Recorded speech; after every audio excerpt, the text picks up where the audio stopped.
don't think I could be any happier. I mean, you come over to a team like this that already expects to win, and being asked to come in and just do my job, it feels really nice.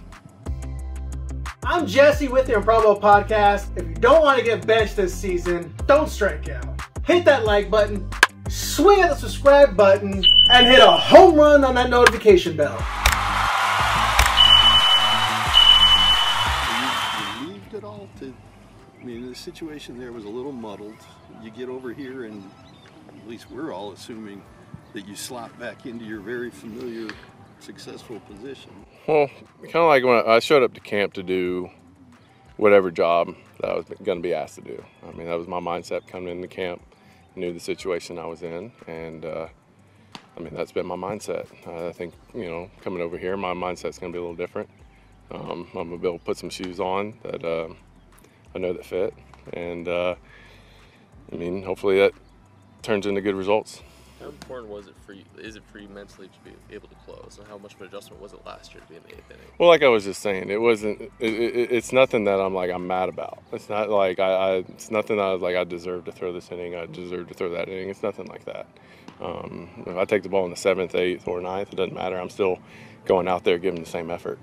It doesn't.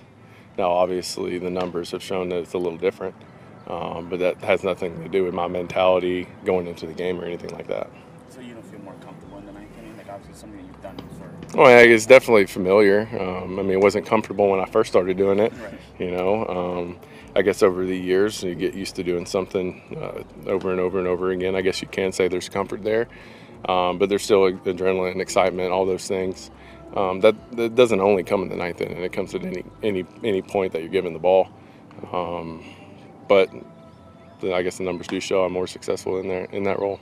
Were you able to pinpoint last year what the difference was after the trade, and kind of what was your offseason like? Yeah, I mean, obviously, I think the pitching-wise, there were some pitches that I wasn't landing, and I was getting myself into some counts where I had to tackle a little bit more.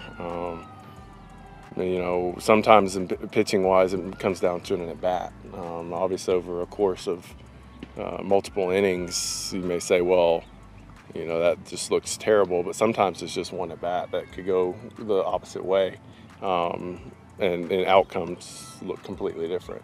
I think at times not being able to throw my breaking ball for strikes when I knew they were going to give it to me, not being able to do that, I think I put myself into a hole. You know, I had outings where I got out of it and threw just fine, and then other ones that weren't so well. And it's really just staying in control and making sure I can throw all my pitches. When you were going through the offseason knowing that, you know, something might happen, was this one of the teams you were thinking that might be a fit, knowing that they had an opening at the back of the bullpen? Well, I knew there was going to be a possibility there, but I had no control over that. Once I decided to play with the Cubs and sign that contract, well, you know, part of it is being traded around and not really getting to say where you're going to be, and but this isn't a bad place to be, I can tell you that. Last time you were on the mound at Dodger Stadium, remember what that game was? Yeah, it was a Game 5 of the World Series. No, last time. That was the no-hitter. It was. See, remember, I didn't even know it then. I still didn't even know it then. Yeah, that was pretty cool. Still, I forgot about that too. I didn't know when I was doing it, and You've competed against these guys for a lot of years. Mm-hmm. Does it feel weird to put the jersey on? No, not at all. I enjoy the game of baseball.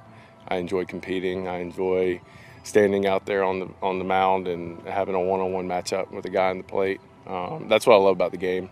You know, I was drafted by the Braves. That was the team that I grew up loving and wanted to play for, and I got my opportunity to do that and to live out my childhood dream and just to get into play for the team that I wanted to play for as a child.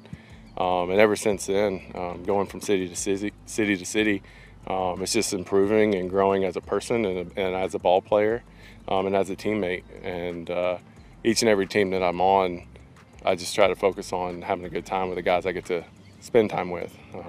Spend more time with these guys than I do my family. So enjoying those relationships, getting to know guys, that's what I really enjoy. But what I really enjoy the most is being on the mound, competing, and getting guys out.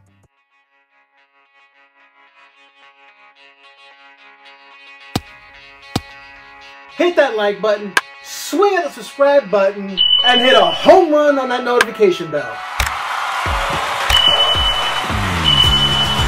Thank you for watching the Improbable podcast. Have an incredibly awesome rest of your day.